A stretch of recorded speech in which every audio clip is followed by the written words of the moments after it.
There we go. Paul, I'll let you take the wheel. It's time. Oh, good lord, it's time. Like, I don't need to know what your plan is, just that you have one. Yes. Because after thinking that you were a murderer yesterday, in that day you've wholly convinced me that you're okay. And you've got a plan. And now I believe in ghosts. He was in the door beside. Oh, yes. It was nice for the soundtrack to continue. No, he's in Matthews, yeah. Well, listeners, I hope you've enjoyed this journey through what is a very a simple game, straightforward. But now it's time to kill a ghost. You say kill a ghost. I think it's more get killed, then maybe win. You're always so pessimistic. You know, I thought these experiences were supposed to make you, you know, cheerful and optimistic. Have we ever done it and success in the first try? Like a game? Well, one that's like, you know, not programmed like a fucking ticking time bomb, no. Yeah, but have we ever actually played one of those? Like, again, adequately programmed game? I suppose Alone in the Dark was adequately programmed. Prison of Ice is okay, except for the fucking awful plot twist. And after all, this is on a robust game engine, so you're doing well to fuck up the programming. Now, what are we going to do here? How are you feeling? No, but think about it now, right? There's been the prominent characters that are here, right? What are we going to do? We're going to resurrect we're going to repossess the body of Hugo Defoe. Yeah. So what are we going to do to the other two? Bearing in mind what the Dark Arts book said previously, that other people could get possessed during the ceremony, during the ritual. So everybody has to be armed? Possibly. Anyone who's holding possessions could get possessed. So not only are we exercising the actual proper demon here, or the wraith here, which is Hugo Defoe, but we could be exercising both Roderick and Matthew. Okay. So that's why we have the two extra people in the room with us. So we want each of them holding a skull. Probably not a skull, but an item of theirs. So do we have an item of each one? We have a teddy bear. So I say, yeah, he's the closest to Matthew. And then, what about the item for Sir Roderick? The fucking gun. The fucking gun. And we give that to Simone. Seeing that she's the oldest and bossiest. And...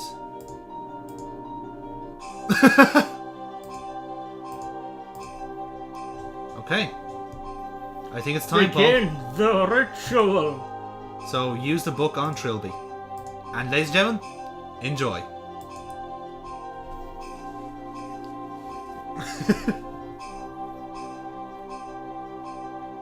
Oh, here it comes. It's happening, Paul. Bring that armor, clothed. Bring thy sword, armed. Mm-hmm.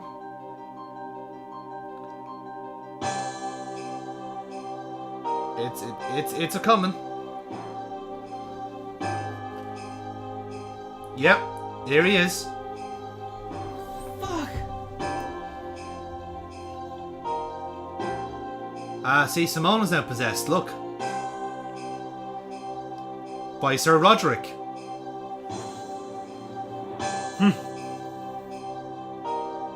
And now Matthew's possessing Jim.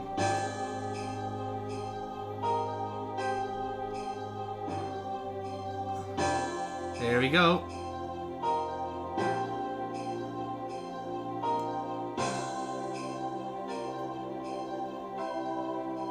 Wow, he's really convinced that this kid is a demon. Yeah. I mean, it's only an invalid, you know. Here we go. And they're reliving the final moments. That's what we heard in the... Yep, that's it. Ooh. And the house is on fire.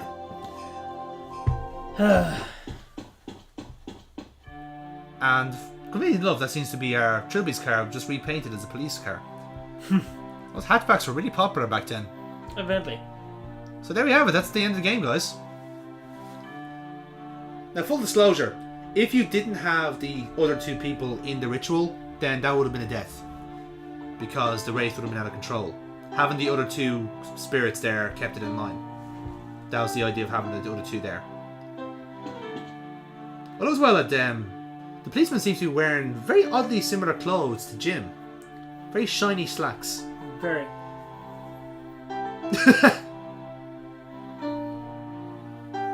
Well, at the very least, Trippy knows how to get the fuck out of Dodge. Absolutely. Well, he is a cat burglar, in fairness. He just grappled hook away. He just, like, you know, grollied away. There he is. Getting all philosophical.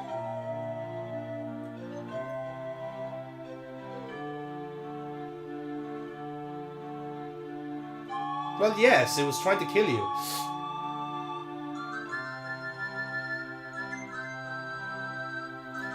Sounds and they're all being pricks. They're all burnt. They all went to hell. Yeah, pretty much. And who would have guessed burning it all down was the right solution for the game? Yeah, see, exactly. A gentleman to his core.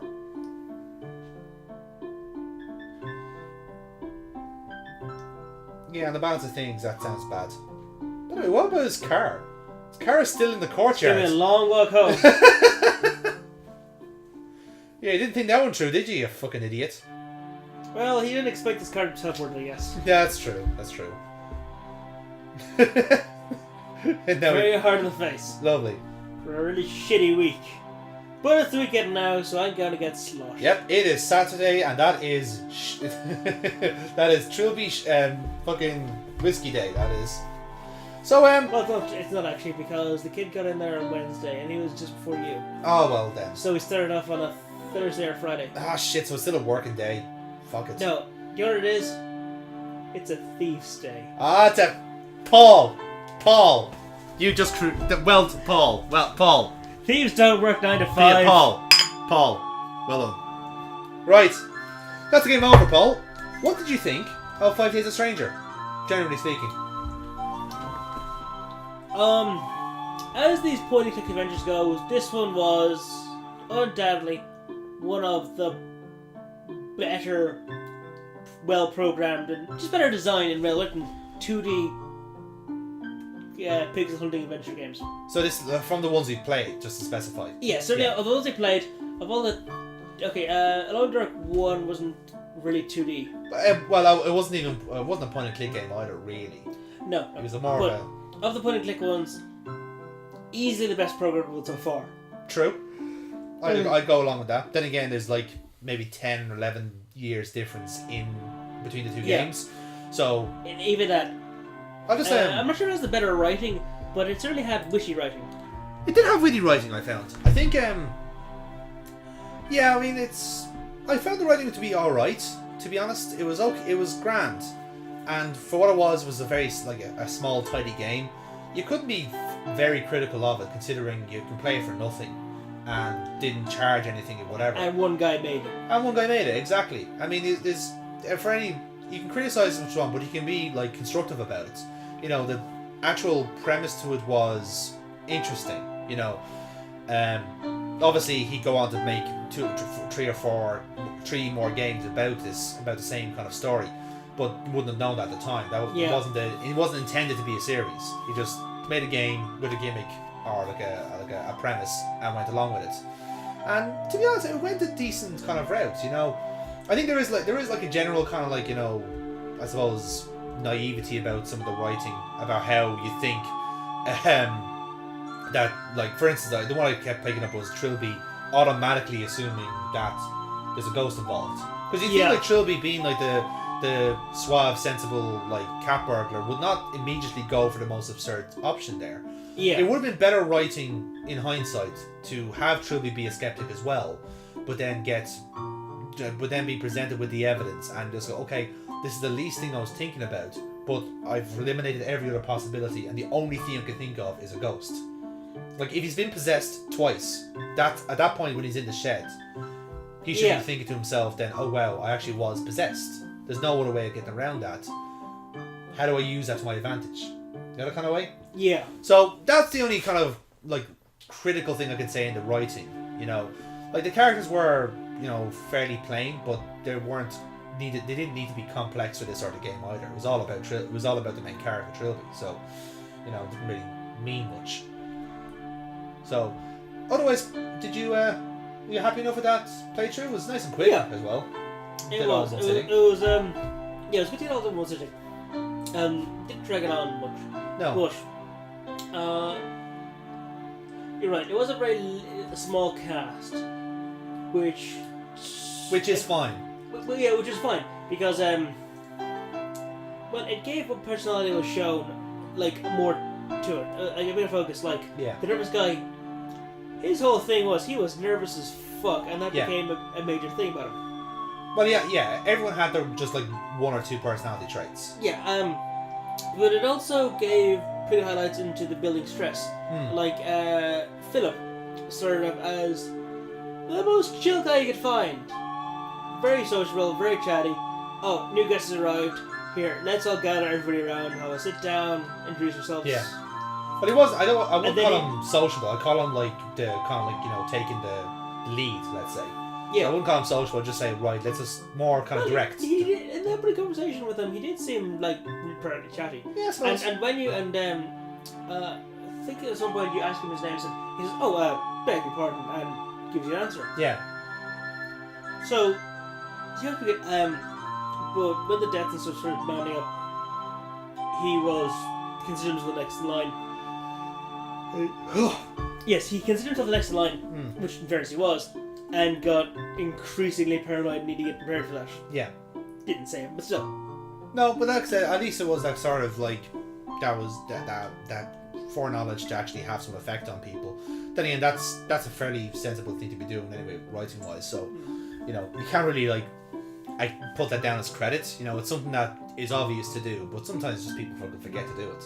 But anyway, no, for what this game is, for something that's like, you only play it for, we played it for 3 hours, 3 hour playthrough, nice bit of plot, nice simple. Yeah, well, 3 hours recording was, yeah.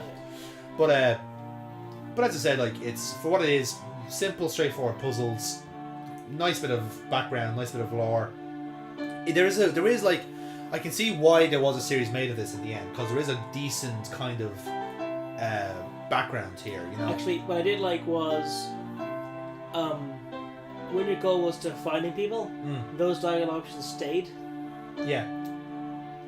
Whereas in other games, you get like one instruction to get to, and if you don't pay attention or clicking too fast, it's gone. There's a few things in here that are quite thoughtful in that regard.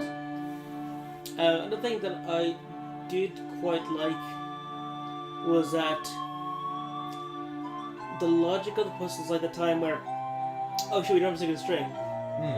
Cut the letter. Yeah, actually it comes together. We could do a different assault. Yeah. Improvise the weaponry and stuff for that weird spell thing. Yeah. That worked. There wasn't any of the really weird logic. There was, that makes no sense in any context to solve puzzles. Yeah, like I said, it as much as, like, you know, rituals can be logical. At least here there wasn't any major jumps in anything. You know, like remember like stuff like Shadow of the Comet and fucking Prisoner of Ice and all them. We're just like, oh, this solar disc is obviously going to work because it's a solar disc. It's like, what the fuck is a solar disc? You know what I mean? Like, you haven't adequately explained what this is, and you're expecting me to use it. So at least in this sense, everything he has, it makes sense in of itself. You know, it's just like, well, the book has told us we need 3 specific things, and we have that. So we've done that, we check it off like a list, and like I said, the puzzles were not particularly difficult, but didn't need to be. You know, because the actual like difficult part of this is just finding all the items, making sure you have everything you need, and then playing it out. Yeah. You know, and I suppose the ritual thing was one kind of death flag we missed, but otherwise that was the only real danger of the thing. Well, I suppose the rug as well. Like you'd be doing well to miss that several times unless you've realized, oh, I just need to get the rug. You know, that's the only I would have died more times had you not said. Okay, well that's fair enough. But then again, that's then you only have a few items as well. There's only so many things you can try. And then you pick something around the bathroom.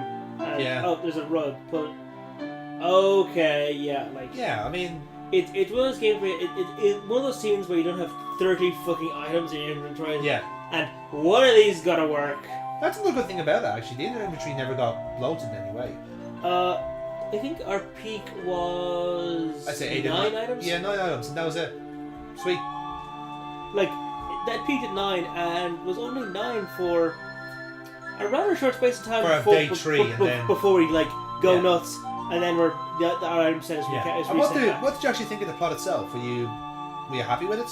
In terms of everyone's... You try and basically burgle a house.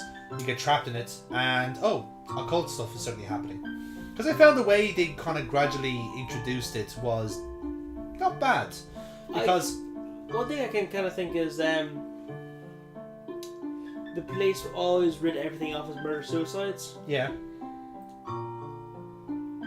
But one of the person in the house did in fact kill somebody else. Yes. And might have killed themselves in their grief. Maybe, yeah. Like I said, I can say the police report saying long string murder-suicides. No pattern to this, just a bunch of murder-suicides going on for decades. Yeah, the more you read on it, the more you realise, this place is actually kind of fucked. I made the wrong decision being here. Yeah, just that the police would ignore that kind of shit. When a pattern is that fucking obvious. Yeah, that's what I'm saying. They've avoided it for a reason. So yeah, no, I think it was all right then in that regard then, if that's what we're saying. Yeah. So that's us then, I think. Don't think there's anything else really can say. Not much about the soundtrack. It's all taken from RPG Maker, so. Yeah, that's it. I am writing on just one other point. Where now I think about it, a lot of this reminds me of easily 2 or 3 things. Do you know SCP Foundation? SCP Foundation. It sounds familiar. Secure, Contain, Protect. It's a creative writing thing where people put an object and some convoluted logic for it. It has weird supernatural properties for locations, objects, things. And then there's some little games made about it as well, isn't there? Some of them do. Others have elaborate testing and stuff. It is a creative writing project, and it's fun. And a lot of the things we saw here, they're kind of all that realm, aren't they? Because you just you make something spooky about something. Yes. Yeah, basically. Yeah, no, I can accept that. But otherwise I actually thought this is grand. You know, didn't find anything majorly wrong with it. You know, little plot gripes with the plot and character here and there, but that's just down to just inexperienced writing and design. That's all it is. For someone's first game. Not first game. This would be 4th or 5th. Oh, was it? Yeah. Okay. But as I say, this is actual proper, genuinely trying to make a game, as opposed to little projects that are finished, that are done, but finished halfway through, and they should have concluded. You know. Yeah. So. All right. So are you? Shall we continue on with the series then? Are you happy to see the next part? I think I could. Let's see. There's this one. There's one of the one. I think it's a space one. Yeah. In order, there's 5 Days of Stranger, which is the one we just played. Then 7 Days of Skeptic, which is the one set in space. And I know that's a bit of a jump, folks, but here's out in that one. Then we have the third in the series, which is called Trilby's Notes, and that's kind of I don't want to give too much away, but that's kind of the game that introduces the lore, basically, the actual point of the whole thing. And then the final game of the series then is 6 Days of Sacrifice, and there's a reason why it's 6 in that. So I won't give too much away, but that's basically the gist. Otherwise, that's it then. So, are you happy to sign off, Paul? Are you pleased with that? Yeah, I'm pretty happy with that playthrough. Yeah, good. Might as well keep it so then, in that sense. I think we shall. Yeah, no Lovecraft, but not too far away from the realm. Yeah, not my best playthrough, I wouldn't think, but you know. There was no Mr. Parker in it, which is the problem. This game could have been better if we had John Trilby Parker in it. Perhaps. Yeah. But again, you know, they're always great. It's like, even if it's not going to go in, you practice, you get good. Yeah, you get good, exactly. Get well, good. Well, maybe we might get good then for the next game in the series then. Which, so check that out next time for the next installment of Paul of Cthulhu. I don't know why I made that sound mysterious, but I did. Just to add some not flirt. really Lovecraft, but spooky, it's supernatural. in the realm. It's eldritch horror. You know what else? Well, certainly horror. Yeah. All right. Well, in that case, then, tune in next time for the next edition of Paul of Cthulhu with the sequel to this. Then, I suppose 7 Days of Skeptic. All right. Look forward to hearing you guys. Toodle pips, everybody. Comment on all that. Goodbye, Mr. Parker.